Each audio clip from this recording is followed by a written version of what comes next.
leve. Tem suco também, você quer? Não, água só. Oi, gente. Boa noite. Começou, será? Começou? Boa noite, tudo bom com vocês? Hoje vamos fazer uma live com o Shah Jihad. Vamos falar sobre vida após a morte no Islã. Vou ver se o Shah já entrou aqui. Ele não entrou, então boa noite a todos.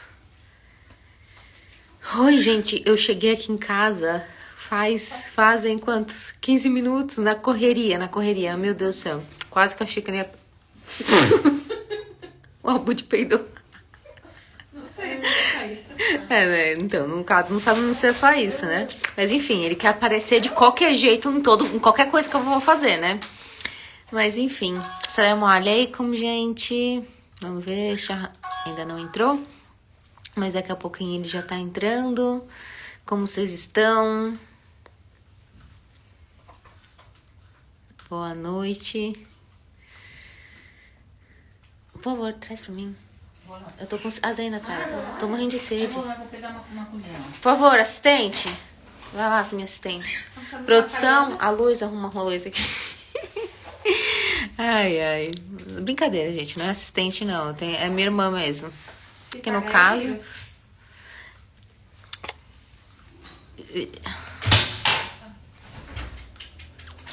Oi, Mozi. Oi, gente. Tem 300 e poucas pessoas aqui.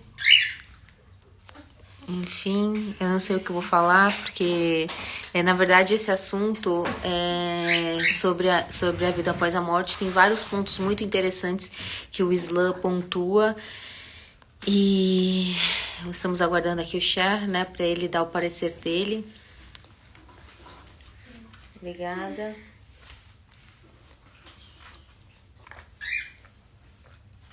Antes a gente vai beber água, comer alguma coisa, a gente fala Bismillah, que significa em nome de Deus. O Shah entrou aqui, ó.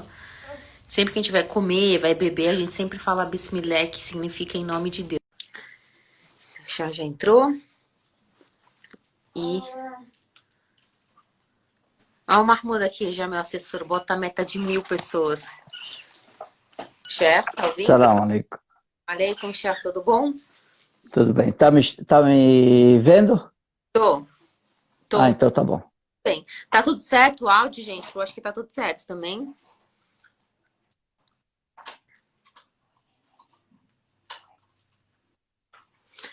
O Al Mahmoud aqui sendo meu assessor aqui, falando para eu falar para as pessoas mandar os aviãozinhos. Gente, a gente só vai começar essa live com Shah Jihad. Eu vou fazer a blogueira agora. Só vai começar essa live com Shah Jihad se vocês forem nesse aviãozinho aqui embaixo, essa setinha, e mandar para os seus amigos. Cada pessoa tem que mandar pelo menos para 10 pessoas. Se cada um mandar para 10 pessoas, a gente começa a live. Peraí, tô esperando.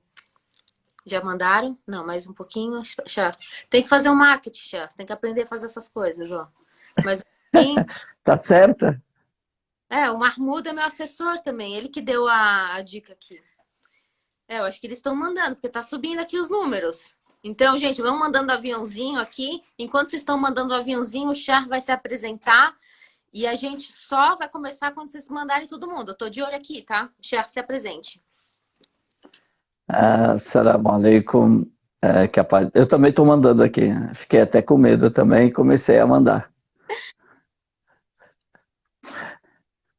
Mandei para mais de 10, então as pessoas são testemunhas. Boa noite a todos. Eu sou o Sheikh Jihad Hamada.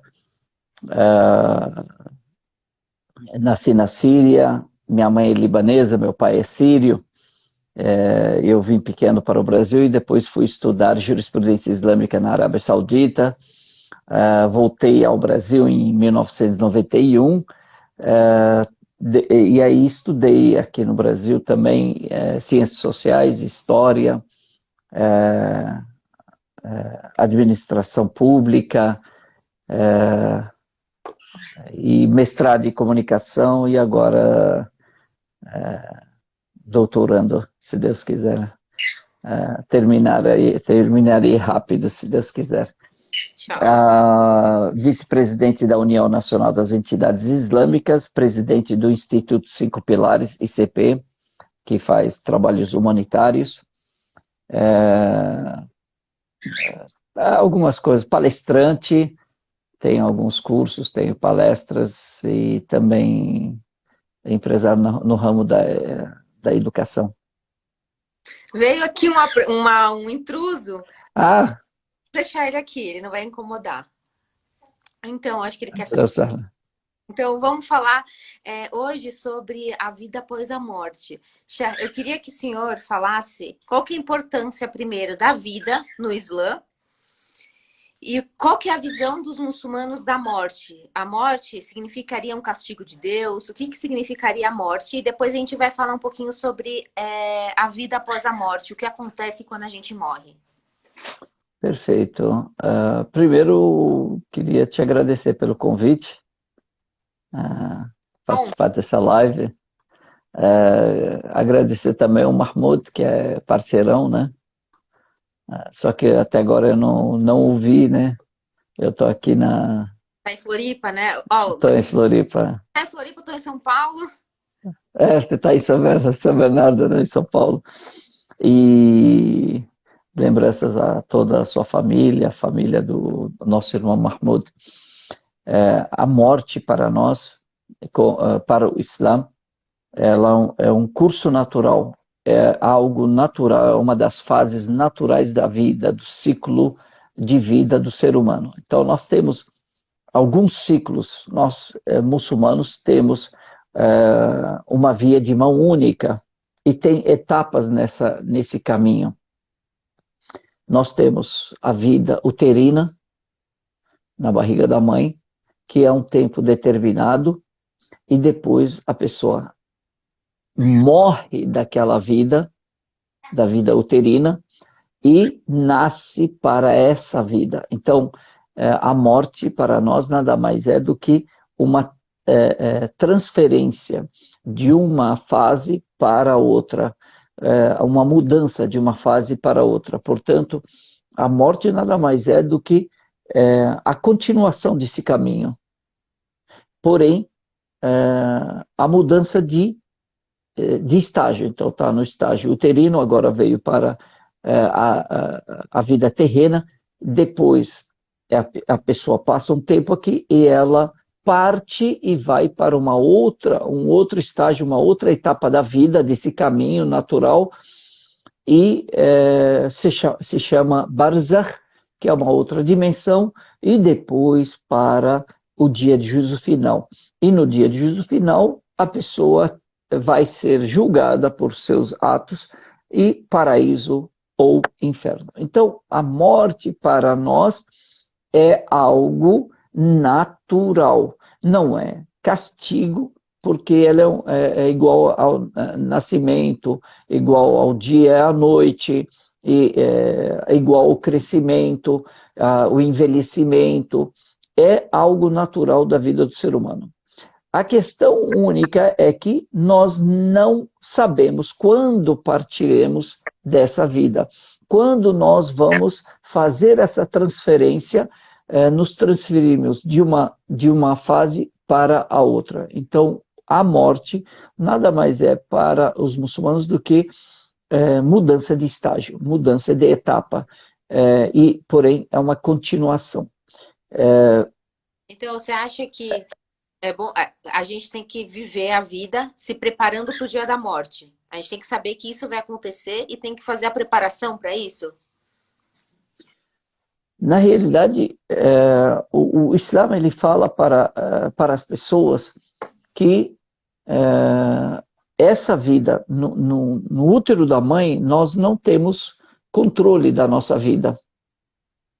Nós só temos controle da nossa vida em dois momentos. Em dois momentos dessa caminhada toda, dessa jornada toda. Nessa vida terrena e no dia de juízo final, se entrarmos no paraíso. Pronto. Agora, Deus colocou para nós essa vida terrena como uma fase de testes. Então, somos nós que vamos definir para onde nós iremos. Nós é que definimos o nosso destino. Se eu quero ir para o paraíso ou para o inferno. Na realidade, o paraíso e o inferno são consequências das nossas decisões. Eu determino para onde eu quero ir. Quando eu decido, quando eu faço uma decisão, tomo uma decisão de fazer isso ou não, de obedecer ou não. Então, essa vida é uma vida de testes. Deus, no Corão Sagrado, ele diz: Tabaraka alladhi biyadihi al-mulk. Enaltecido seja aquele que tem em suas mãos o poder, ou o reino. Ok? Tabaraka alladhi biyadihi al-mulk. وهو على كل شيء قدير. E ele pode sobre todas as coisas. الذي خلق الموت والحياة. Aquele que criou a morte e a vida. ليبلوكم أيكم أحسن عمل. Para testar cada um de vós quem é melhor nas boas ações. Então, é nesse momento, é nessa vida terrena que eu determino. Então, através das minhas decisões, eu decido para onde eu quero ir. Porque o paraíso e o inferno são consequências só. São resultados das minhas decisões. Então, a felicidade e a infelicidade são resultados de decisões que eu tomei. Consequências, simplesmente isso. Então, a morte não é um castigo, é um curso natural. Então, nós, ao vivermos essa vida, nós estamos repletos de se eu vou ter paciência, se eu vou ser uma pessoa honesta, se eu não sei o que lá, se eu vou ser corrupto ou não, se eu vou ser uma pessoa correta ou não, se eu vou ser benevolente com as pessoas, com os meus pais, se eu vou ser uma pessoa caridosa ou não, tudo isso está dentro das minhas decisões, porque Deus me deu o livre-arbítrio. E através do livre-arbítrio eu escolho onde eu quero chegar, qual será o meu destino final. É igual você estar no ponto de ônibus, no terminal de ônibus, e você ali tem o dinheiro, você tem consciência, você sabe para onde vai cada ônibus, porém, na hora de tomar a decisão qual ônibus que você vai tomar, você decide qual destino você quer chegar. Ah, esse ônibus leva ao paraíso. Ok, então você vai chegar ao paraíso porque você fez uma decisão, tomou a decisão de subir no ônibus que leva ao paraíso. Ah, não, eu quero chegar no inferno, na infelicidade, nas dores. Ok, quando eu tomo esse ônibus, eu não posso culpar ninguém senão a mim, porque eu que tenho livre arbítrio e eu que tomei a decisão, então eu tenho as consequências das minhas decisões. E depois da morte, então essa fase é a que vai me qualificar para onde eu vou, E o resto do caminho agora são consequências, eu não tenho mais como evitar, eu não tenho mais como mudar. Só tenho como mudar aqui, porque é aqui que é o teste. Então, quando a gente está nos 120 dias que está o feto, é soprado a alma e é contado o dia da morte, o dia que a gente vai nascer, vai morrer, como vai ser a nossa vida. Então, como se tudo já está prescrito, como que a gente tem o nosso livre-arbítrio? As pessoas sempre perguntam, se já está escrito tudo o que vai acontecer na sua vida, então como que o livre-arbítrio entra nisso? Tá. Na realidade, o que está determinado por Deus, o que está determinado, por exemplo, a minha riqueza e quanto tempo eu tenho de vida. Só que quem decide como chegar à riqueza sou eu. Se eu quero chegar de forma lícita ou ilícita. Então, o que acontece? Deus determinou para mim, vou dar um exemplo. Deus determinou aos 120 dias de gestação, veio o anjo que sopra a vida e Deus determina o quanto eu vou ter de sustento nessa vida. Ah, eu vou ter $1 bilhão. Maravilha, $1 bilhão.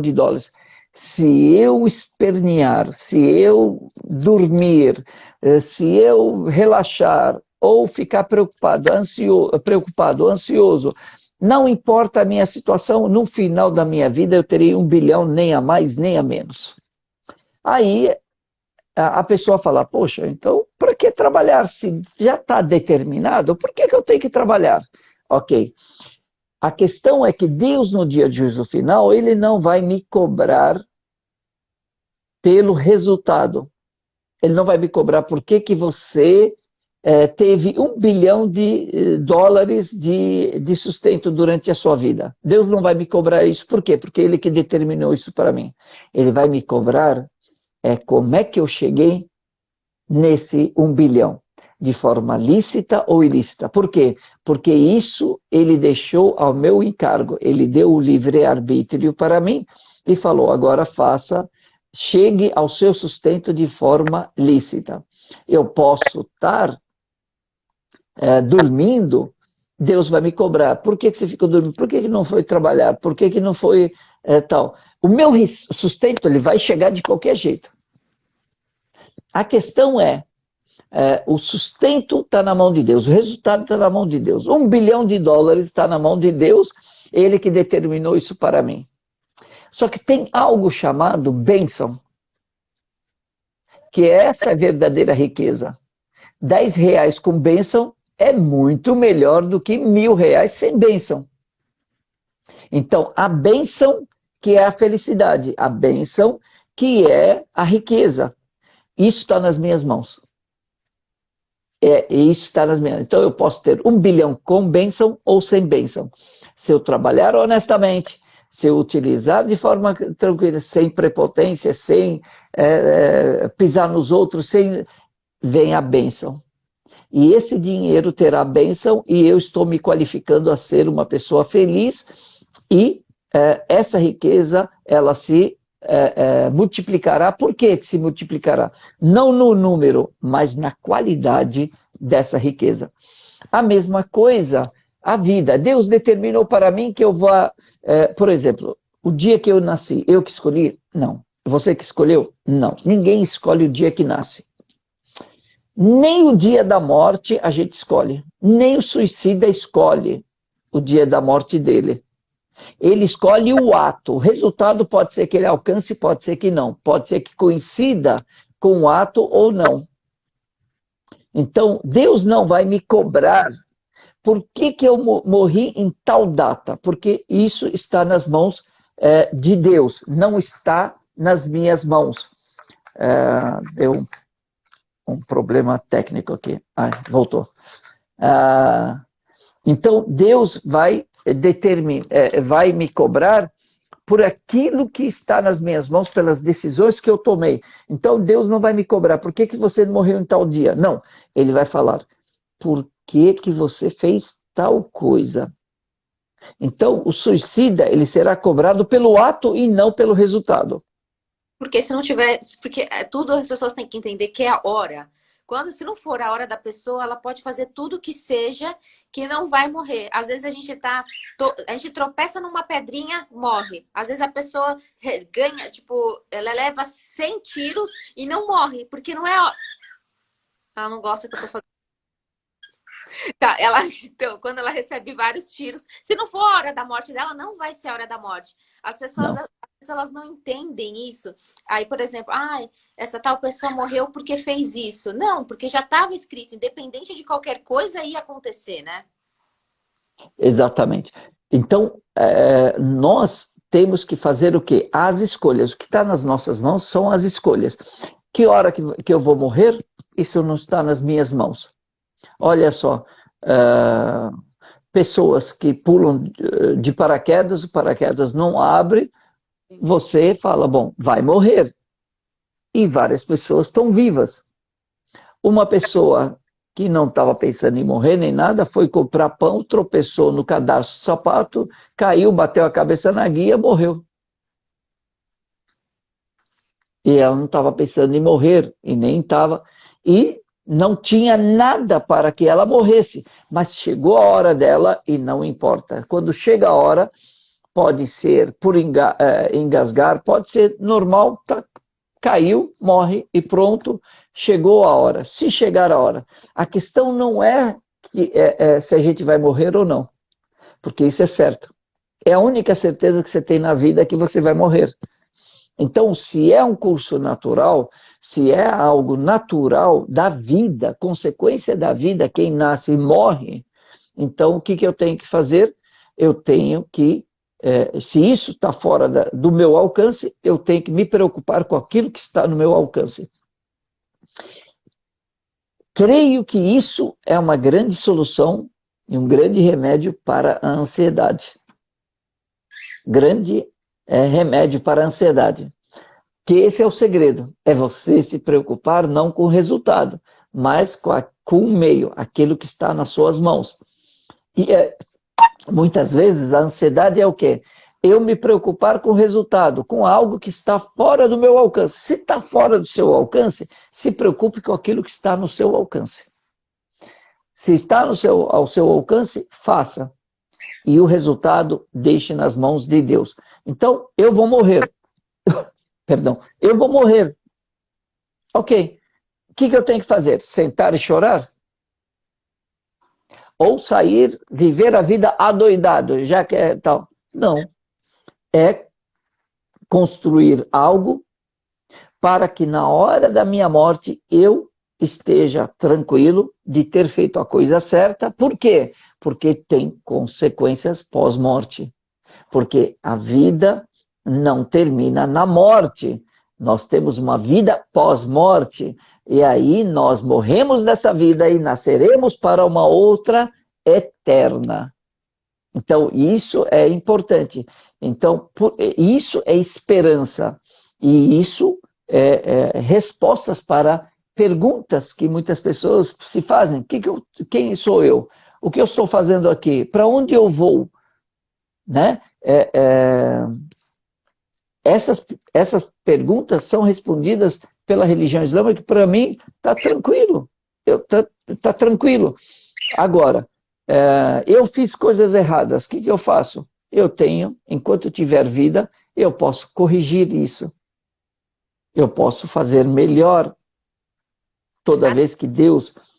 É que as pessoas não percebem, Maria, algo que acontece todos os dias com a gente, e a gente fica com medo da morte, que é algo que vai vir, e a gente não se prepara.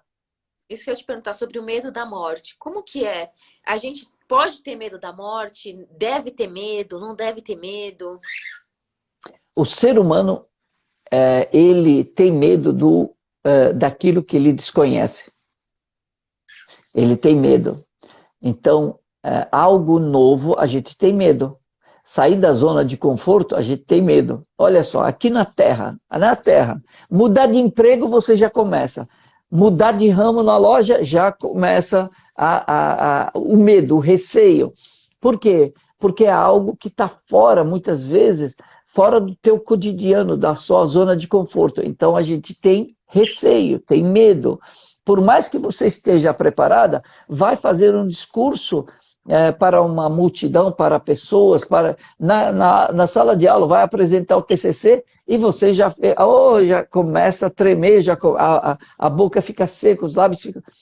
Então, esses medos são naturais do ser humano. E medo da morte é algo natural. O que não pode é te paralisar durante a vida e fazer você viver só pensando na morte. E aí acaba a sua vida, e aí você morre e viveu toda a vida, todo dia, com medo de chegar à morte. Chega a morte, e aí você quer voltar para fazer melhor.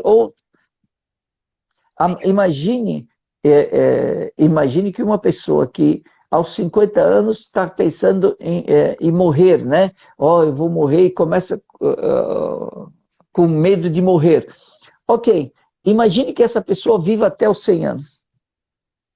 50 anos com medo de morrer, não viveu 50 anos da vida. O que ela poderia fazer, o que ela poderia aproveitar, o que ela poderia construir, dar-lhe tranquilidade, ela pensou só na morte, no medo, e aí é algo que vai vir. Já que é algo que vai vir e não tem como fugir, o que eu tenho que fazer? É lidar com isso, é lidar com esse medo. E aí um dia, querendo ou não, tendo medo ou não, nós vamos enfrentar isso. Agora, não faz ter medo da morte, não contradiz com a fé. Eu tenho fé e tenho medo da morte, porque é algo, eu não sei o que vai ter, eu não sei se minhas ações vão ser aceitas ou não. Então eu tenho. Então o que eu faço? Eu vou trabalhar. Eu estou trabalhando. E o medo continua, só que eu estou lidando com medo, estou enfrentando o medo, vai com medo e tudo. E vamos embora. O que eu queria chamar a atenção aqui é que muitas pessoas têm medo da morte e se preocupam com a morte e não sabem como é a morte e desesperados e ansiosos tal, e esquecem que nós morremos todos os dias. Verdade. Todos os dias nós morremos. Ao fecharmos os olhos, ao dormirmos, o que é isso? É a morte pequena. É a inconsciência. Então me explique, como é que você dorme? Não sei, eu apago. Tá, imagine que uma pessoa está dormindo e ela continua dormindo e vai embora. Sim. Certo? Então, por que a gente dorme? Por que a gente não fica tomando coisa e fica aceso o tempo todo? Primeiro, porque é uma necessidade fisiológica. Segundo, porque a gente tem esperança. O que faz a gente dormir e querer dormir é a esperança de acordar depois. Verdade. Então a gente enfrenta esse medo dessa morte pequena com esperança. E é a mesma coisa, a morte grande, a gente trabalhar e ter esperança de que a outra vida seja um resultado melhor. Por quê? Como é que eu sei que o resultado será melhor? Depende da sua situação. Como é que você é? Você é uma pessoa honesta? Você é uma pessoa correta? O que você está falando? O que você está fazendo? É só você avaliar, fazer um diagnóstico do seu comportamento e você vai saber se tem que se arrepender ou tem que ter esperança. E outra, crer em Deus te dá uma esperança muito grande. Eu, como muçulmano, eu creio em Deus único e faço tudo tentando colocar sinceridade e intenção de agradar a Deus em tudo que eu faço. Então eu tenho esperança também que Deus é misericordioso.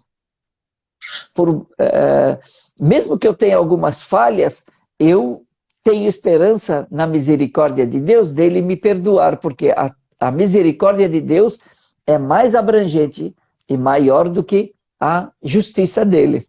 Então eu tenho esperança e rogo por essa misericórdia de Deus. E hoje, olha só, a misericórdia já nos abrange nessa vida, sem a gente perceber. A gente erra, a gente fala coisas, a gente faz coisas erradas, tal, e Deus continua nos sustentando, continua nos dando ar, oxigênio, continua nos dando condições, e mesmo a gente desobediente. Uma pessoa que você fez um favor para mim, e eu fui ingrato com você, imediatamente você faz o quê? Nós, seres humanos, não vou, não, acabou, não faço mais favor para essa pessoa. Deus, com a misericórdia dele, ele nos dá. Quantas pessoas são criminosas, e continua dando vida para elas, continua dando, quem sabe na esperança dessas pessoas, né?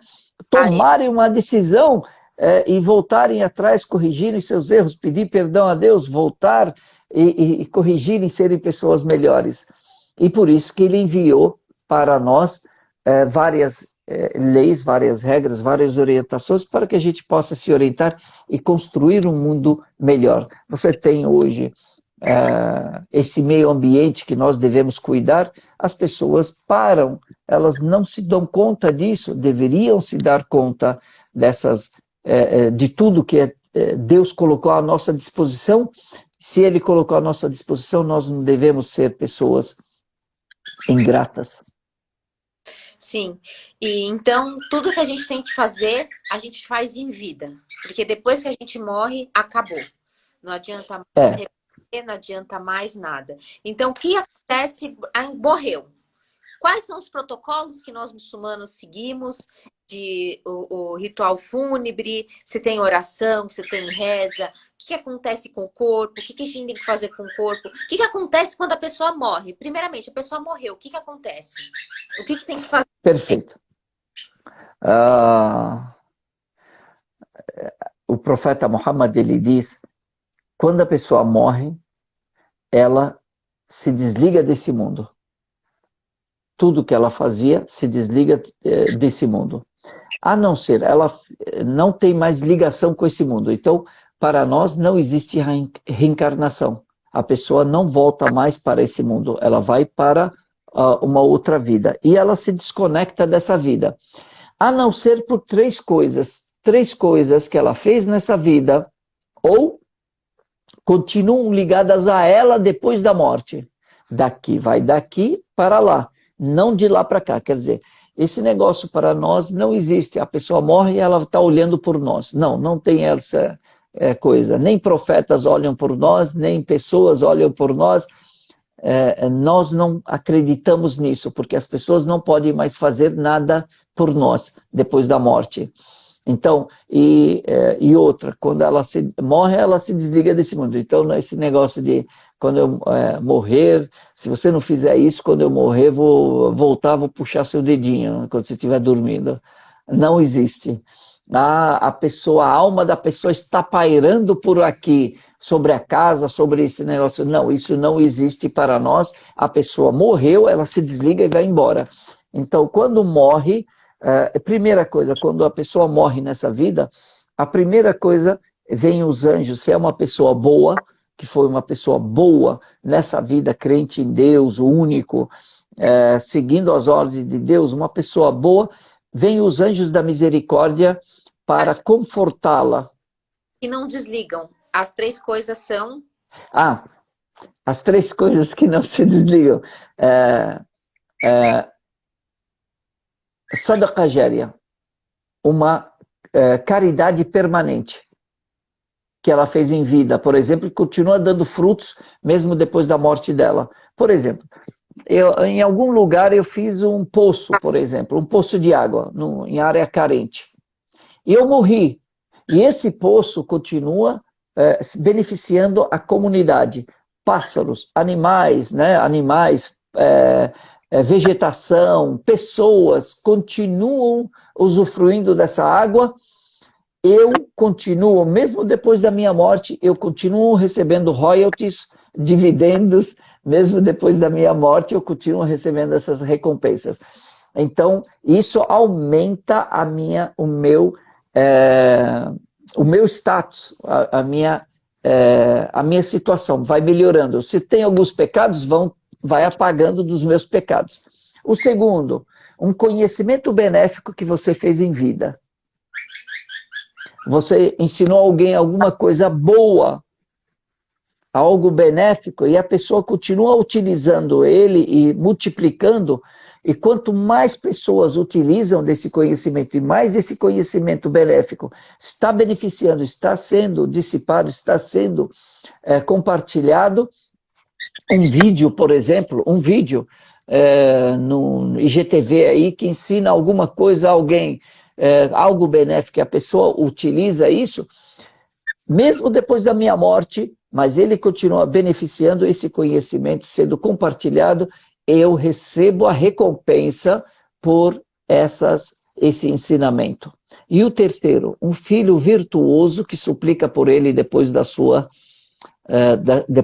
morte. Então, eu deixo, por exemplo, filhos, alguém que suplica por mim depois da minha vida. Por que ele falou os filhos? Porque os filhos são os mais próximos, são os herdeiros. Então, é o que nós esperamos que suplique mais por nós, né? Já que a gente fala que ama os pais e tal, então nós temos uma obrigação com eles. Um filho virtuoso que suplica pelo pai ou pela mãe depois da morte deles. Essas três coisas é que continuam levando benefícios, mesmo a pessoa depois de morta, no lugar dela, no campo das almas, esses dividendos, essas recompensas, essa tranquilidade, essas hasanat em árabe, né, continuam beneficiando essa pessoa morta, porque depois ela não consegue mais fazer por si só, mas ela vai receber resultado do seu trabalho, da sua passagem na vida, não é?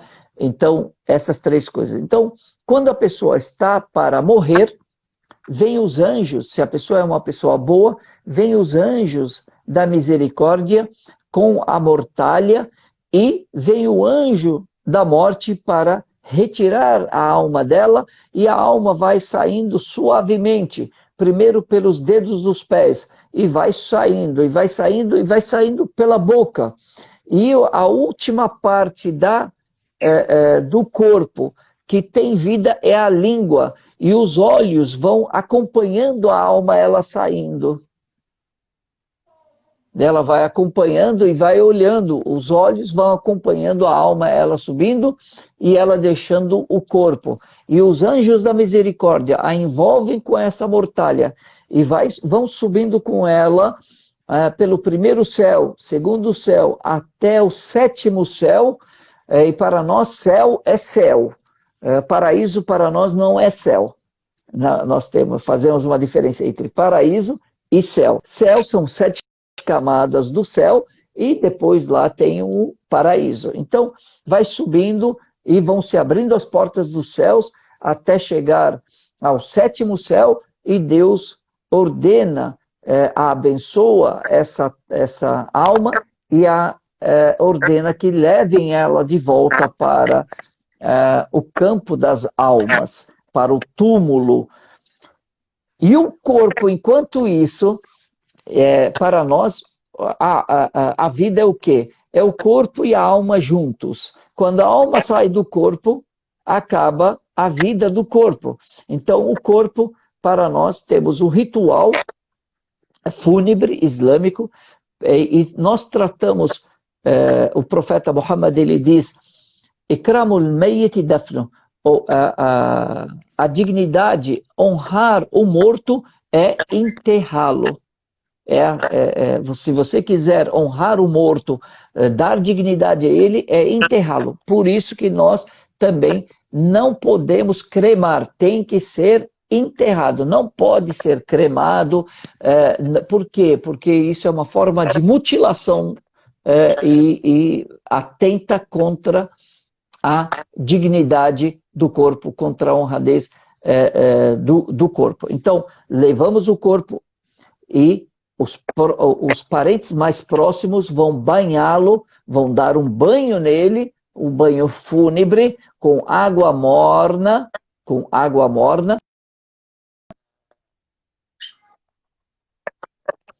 e é uma obrigação que nós temos com um morto, com a pessoa falecida. Lavamos, perfumamos, envolvemos com as mortalhas, né? Enrolamos, não se coloca gravata, roupa íntima, nada. É simplesmente panos brancos, o homem três panos, né? Brancos, limpos, e a mulher cinco peças, para ficar bem protegida. E depois se faz, a gente leva, depois, diga. As pessoas perguntaram, a mulher fica de hijab quando vai morrer? Na hora do sepultamento? Muitas pessoas perguntaram sobre o hijab. A falecida ou as pessoas? A mulher falecida. Tá. O que acontece? Quando a mortalha, ela cobre todo o corpo. Tanto o homem quanto a mulher. Perfeito? E quem lava a mulher são mulheres. Quem lava o homem são homens. E depois de fazer esse banho, dar esse banho fúnebre, perfuma-se e aqui nós vamos fazer a oração fúnebre. Depois do banho vem a oração fúnebre. Nessa oração fúnebre nós suplicamos pelo morto, pela pessoa falecida, com toda a sinceridade, para que Deus perdoe se ela tiver alguma falha, aumente as suas recompensas se for uma pessoa boa, que a perdoe e assim por diante. E aí levamos essa pessoa sem roupa, né, só em volta com essas mortalhas, e a enterramos. Se, aqui vem prioridade, se pudermos, direto na terra. Sem caixão. Não se enterra com caixão, a não ser em situações, por exemplo, de pandemia. Porque aí, por imposição da lei, você acaba tendo que lacrar o caixão e aí, por força da lei, a gente tem que enterrar. Porém, se em situação normal e podendo enterrar na terra, enterra-se na terra. Se não puder, pode ser nessas gavetas mesmo, com concreto, do jeito que faz, depende de cada cidade, de cada legislação municipal, das regras municipais locais, onde o cemitério se encontra, e aqui enterra-se, coloca-se sobre o ombro direito, com o rosto virado para Meca, certo? Para a direção onde nós rezamos, e aí fecha-se o túmulo, fecha-se, diga. A gente costuma colocar os falecidos o túmulo em direção para Meca, né? Sim, a gente constrói os túmulos. E quando o cemitério islâmico não existe na cidade, como que funciona? Perfeito. Primeiro, os túmulos são construídos, esses túmulos, para que a pessoa, ao falecido, ao ser colocado dentro do túmulo, ele seja colocado, ao colocá-lo sobre o ombro direito, então coloca-se sobre o ombro direito, para que o seu rosto, o seu corpo, o seu rosto seja virados para Meca. Então há um planejamento para isso. Então constrói-se esses túmulos para que, ao ser enterrado, ele esteja adequado e virado para Meca. A segunda questão, olha, na minha cidade não existe cemitério islâmico. O que se faz? Por exemplo, Florianópolis tem isso, ou em outras cidades também. Pega-se com o poder público, ou se compra, né? Compra-se uma parte do cemitério, e ali a gente segue os rituais islâmicos. Agora, não tem mesmo, não tem o que fazer, então não se pode deixar sem enterrar, enterra-se onde, por necessidade, a gente acaba enterrando. Porém, tem que fazer o máximo para enterrá-lo de forma islâmica, seguindo os rituais islâmicos. Por quê? Porque isso é uma obrigação, um direito que o morto tem sobre nós, vivos.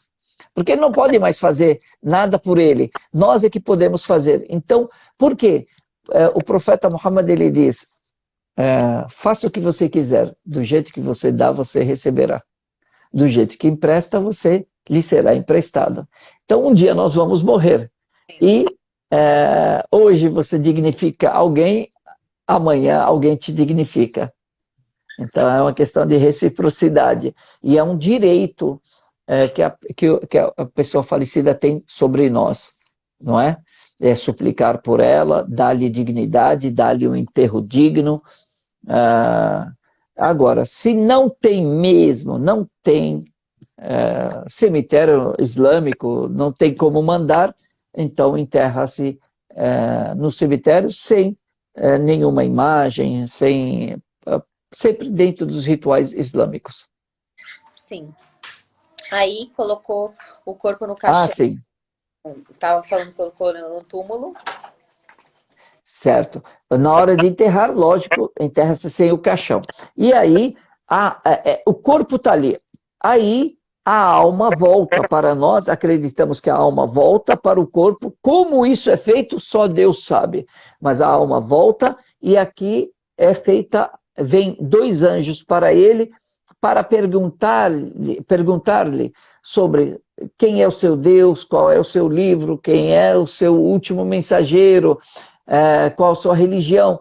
Então, e ele respondendo aqui, quando a pessoa morre, a alma dela vai para o sétimo céu. Depois ela volta e aqui abre-se, se ela respondeu bem, abre-se, porque ela foi uma pessoa boa nessa vida, abre-se o resultado desse trabalho, abre-se uma janela e ela começa a ver o lugar dela no paraíso.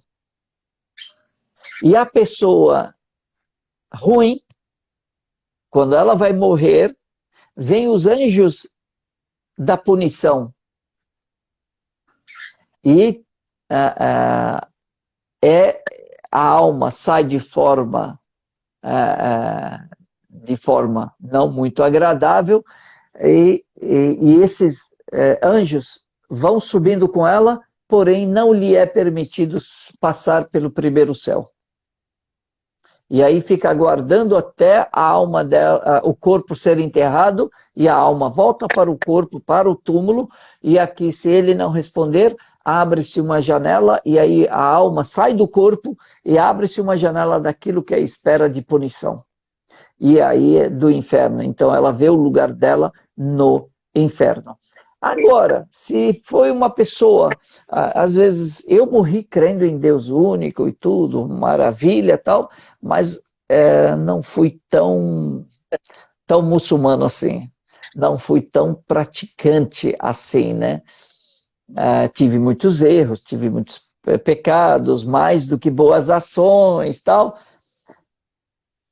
Então, se Deus por conta disso, determinou que eu seja punido no inferno, então eu verei o meu lugar nesse inferno, porém, as súplicas de vocês, olha, já estou tentando, já ter call to action aqui, já estou chamando para uma ação aqui. Se eu morrer, supliquem por mim.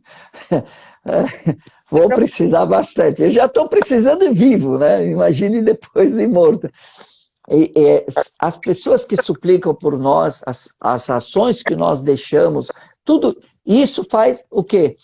Quanto mais súplicas, quanto mais caridade se fizer pela alma da pessoa, isso pode diminuir do lugar dela, do sofrimento dessa pessoa, e ao zerar e ela pagar tudo que ela fez, aqui abre-se uma janela para o paraíso, e ela vai usufruir, e ela vai ver o lugar dela do paraíso.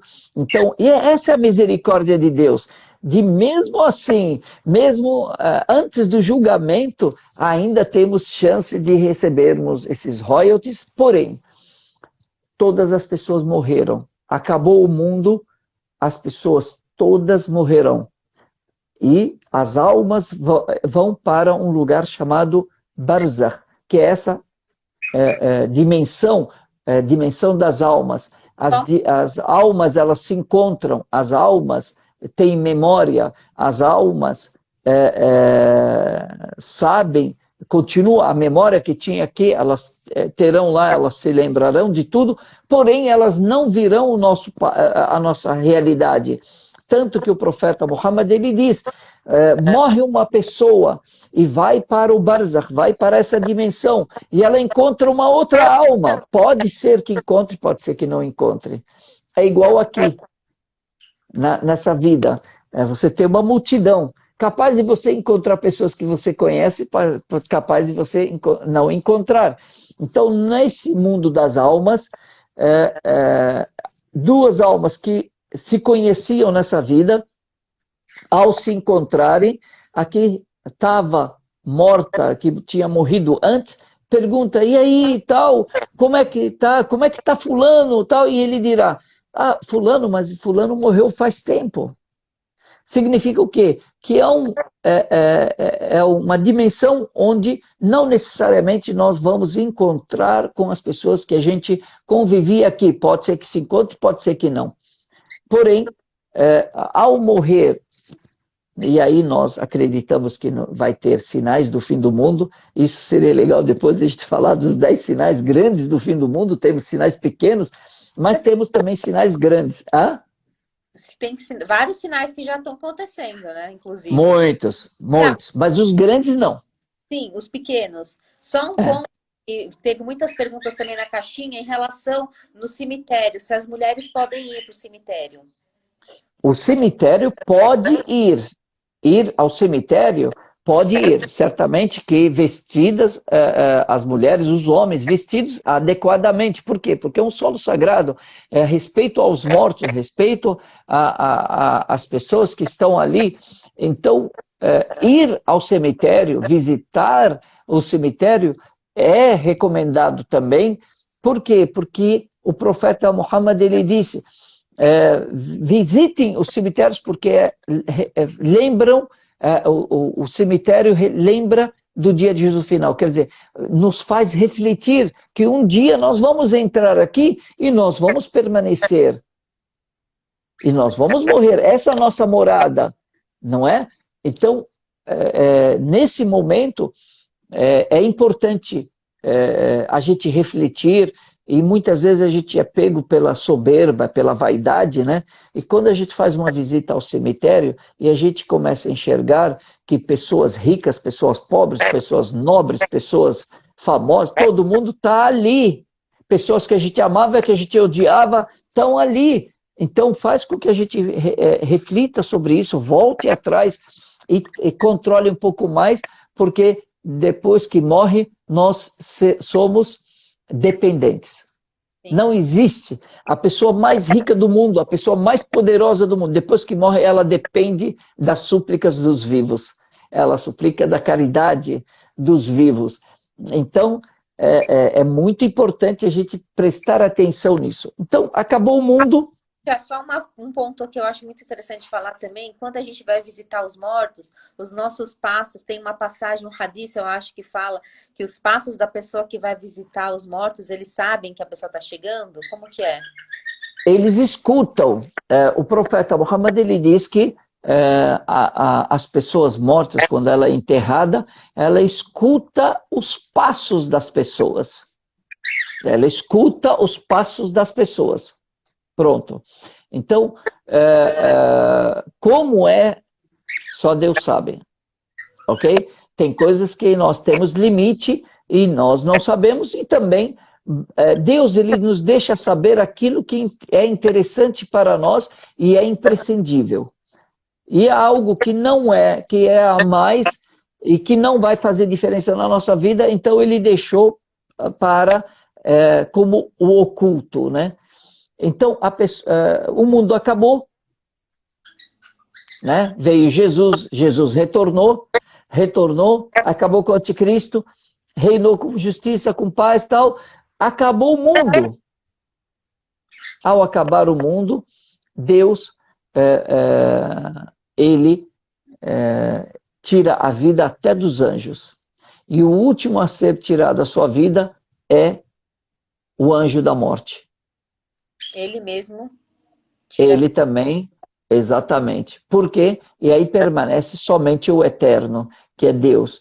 E aí, depois de um tempo, tem um prazo, Deus ordena, ele cria, ele ressuscita o anjo da trombeta, né?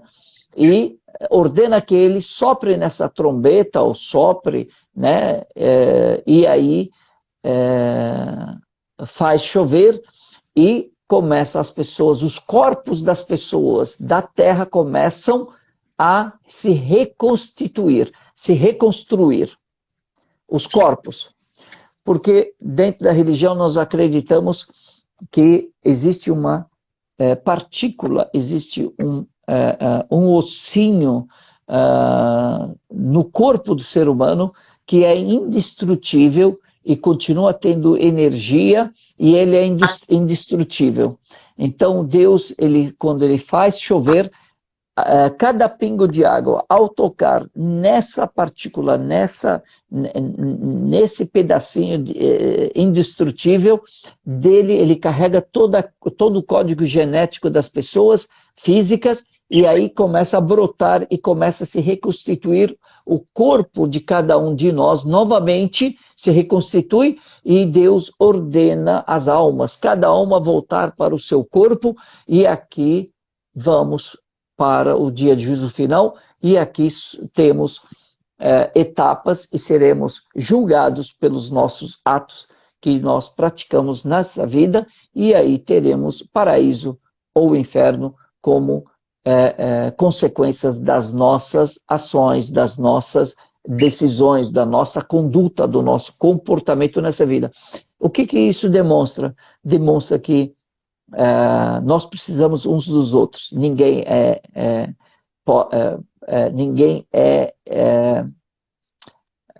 não precisa de alguém ou absoluto. Não existe pessoas absolutas. Por mais que você seja poderoso, seja humilde, você vai precisar das pessoas, nem que seja da súplica delas. E no dia de juízo final nós vamos precisar de pequenas ações, da recompensa de pequenas ações. Vamos precisar da boa vontade de alguém que possa nos doar uma recompensa. Mas nesse dia, quem é que vai dar recompensa para alguém? Vai doar recompensa para alguém?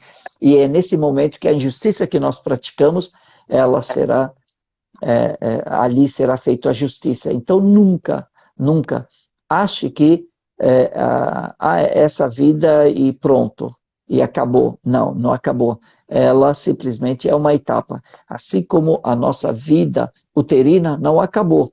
Nós simplesmente não morremos no parto. Nós nascemos, morremos daquela fase para nascer para essa fase. E assim vai acontecer no resto do trajeto. Na verdade, ainda tem muita coisa para falar, né, Chia? Porque depois, na hora do julgamento, já é uma outra live só para falar a hora do julgamento, né? Nós temos 10 etapas. Depois da morte, são 10 etapas. Porque tem a hora do julgamento, depois tem o paraíso, o inferno, tem... Antes disso, antes tem o recebimento do livro das ações, tem a senda reta, tem várias coisas, tem várias etapas que então, são importantes. Mais live para falar isso, são coisas muito interessantes, né? Fora que, só para falar do paraíso, o paraíso tem vários céus, vários níveis, né? Exatamente. E inferno também, da mesma maneira, né? Aí o paraíso tem 100 níveis e o inferno tem 7. O paraíso tem 8 portas e o inferno tem 7. Cada tipo de pessoa vai entrar por um tipo de porta também. Mas, gente, isso daí, 3 minutos para falar, é muita coisa, né, Chia? É muita coisa, é muito interessante e que tudo uma coisa vai fazendo sentido, né?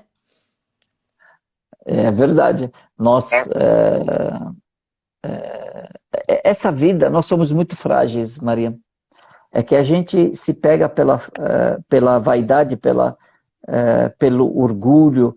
Às vezes a gente tem alguma coisa, ou fama, ou poder, ou beleza, ou dinheiro, alguma coisa, ou conhecimento, e a gente se engana. E o profeta Muhammad, que a paz de Deus esteja com ele e com os demais profetas, diz: não entra no paraíso quem tiver dentro do seu coração orgulho do tamanho de um átomo. Então, o orgulho só faz a gente ficar cego. A prepotência faz a gente ficar cego, a vaidade faz a gente ficar cego, e sem perceber que nós temos um caminho longo, temos uma jornada, é uma caminhada. Não é essa vida e pronto. Ninguém está garantido. E uma coisa que eu acho que é muito importante, até o senhor salientar, eu vou te dar... As pessoas falam, religião X vai entrar para o paraíso, religião Y vai entrar para o paraíso. Só Deus sabe quem vai entrar para o paraíso. Às vezes tem aquela passagem que uma pessoa deu água para o gato, não foi? E ela entrou para o paraíso. A outra pessoa deixou de dar, não é? E foi para o inferno. Então só Deus sabe como vai ser, né? Exatamente. O que Deus colocou? Condições. Olha, entra no paraíso quem tem isso, crer em Deus único, crer em todos os anjos, que são os 6 pilares da fé, né? Que é a base da religião monoteísta. Sim. Quem crer nisso está qualificado para entrar no paraíso. Se as ações são condizentes, se as boas ações estão compatíveis ou não, nós seremos julgados por isso. Porém, a condição mínima são essas questões, essas regras. Se eu, então, no final, mesmo que eu seja castigado, mas no final eu entrarei no paraíso. Agora, a minha grande questão não é só isso, é não virar churrasquinho também, é não ser punido, é o medo, né? Inferno e depois no paraíso, né? Então, a minha preocupação é eu não sofrer no resto do trajeto da caminhada. Então, eu estou tentando ser uma pessoa boa aqui. Ah? Tirado que já é outro assunto também, né? É verdade, é verdade, é verdade. Por isso que é muito importante a gente não nos deixarmos enganar pela nossa vaidade, pela nossa prepotência. Não se deixe levar, não se deixe enganar, não se deixe. Nós temos que ser humildes. Não importa o que você tem, seja humilde, seja uma pessoa boa, seja uma célula saudável. Está nas suas mãos, as consequências. Está nas minhas mãos as consequências. Por quê? Porque elas são resultado das minhas decisões. Então, por via das dúvidas, a pessoa otimista, de qualquer jeito, ela acredita e vai rezar, mesmo ela errando, mesmo sendo uma pessoa pecadora, mas pelo menos faça boas ações para poder compensar. Pelo menos isso, né? Então, gente, ó, não caiu a live, não sei por quê, mas a gente já tá aqui 1 hora, mais ou menos. Cher falou bastante coisa, é muito interessante. Eu tava acompanhando aqui os comentários, a galera toda tá gostando, tava adorando. Eu tirei os comentários que começou a ter uma briguinha, uma coisinha, tirei, mas todo mundo elogiando, acho que foi bem esclarecedor, mas ainda tem muita coisa para falar do que acontece, né? Mas basicamente a primeira parte é isso, né? A pessoa morreu, a gente já explicou o que aconteceu, mas se o senhor pode dar você já deu vários conselhos, mas o senhor pode dar um conselho, assim, um conselho que seja assim, aquele conselho. Eu sei que conselho não se dá, né? Eles falam que se fosse bom ele vendia. Mas uma coisa que você acha que é muito importante ser dita só para a gente finalizar. A primeira coisa, se creia em Deus único do jeito que Ele quer, e mesmo que você tenha falhas, porque a misericórdia de Deus está acima da justiça dele. Então, a gente se apega à misericórdia de Deus. Vamos fazer isso. E outra, essa é a nossa, eu estou colocando aqui a visão islâmica. E é isso que eu acredito. Respeitando o que as demais pessoas, demais religiões acreditam. Eu acredito que eu estou certo e que o outro está errado, mas eu respeito o outro. É um direito eu discordar ou concordar. É o direito do outro discordar ou concordar comigo. Só que é nossa obrigação respeitar a religião do outro, a crença do outro. A gente não pode impor, nem com palavras, nem impor através de força. Eu posso convencer, eu apresento o que eu conheço. E, no final, todos seremos julgados. Aqueles que acreditam que não existe vida depois da morte, ele já está se julgando. Então tem alguma forma, porque ele já tem, nessa vida ele tem que ter justiça, não é isso? Sim. De qualquer jeito, a pessoa que acredita que existe vida pós-morte ou não existe, vai morrer. Porque muitas pessoas que não acreditavam em vida pós-morte morreram. E muitos que acreditavam em vida pós-morte também morreram. E assim vai acontecer com a gente. Então, se você é uma pessoa otimista, vá pela garantia. Vá pela garantia. Qual que é a garantia? Creia em Deus. Por via das dúvidas, creia em Deus e faça boas ações. É fundamental. Ó, o Char aqui já deu, ó, uma aula pra gente. Eu só tenho que agradecer. O senhor sempre está solícito em todos os nossos pedidos aqui, sempre está disponível. Que Deus te abençoe eternamente. O senhor, sua Amém. toda. Sheikh Barakallahu Fik, muito obrigada mesmo. E inshallah, vamos fazer, inshallah, para quem não sabe, se Deus quiser, vamos fazer mais vezes. A gente já tem esse negócio de sempre estar aqui, o senhor sempre está aqui. Vão lá conhecer o Instagram do Sheikh, ele sempre faz caixinha de perguntas, ele sempre responde às pessoas. Se você tem alguma dúvida, vai lá, conversa com ele sempre está muito solícito. Muito obrigado, Maria. Deus te abençoe, que te guie nesse caminho, que você está fazendo aí um bom trabalho aí de desmistificação da religião, né? Também a todos os seus seguidores, teu marido, teu filho, né? Que Deus abençoe sua família, que Deus tenha o seu sogro num bom lugar, que Deus tenha a clemência dele, de todos os nossos mortos, né? E que do teu pai também, que Deus, mashallah, teu pai era um grande adorador a Deus, uma pessoa muito correta, que Deus o tenha, que Deus tenha misericórdia dele, que aumente as suas recompensas e diminua dos seus pecados. E que nós possamos nos encontrar no paraíso também, depois da morte, né? E que estejamos felizes, nos parabenizando, né? E eu estou à disposição. Obrigado. Quem quiser pode me seguir, sim. E tiver algum tema interessante que vocês queiram, é só falar com a Mariam aí e a gente volta a falar, se encontrar. Estou à disposição.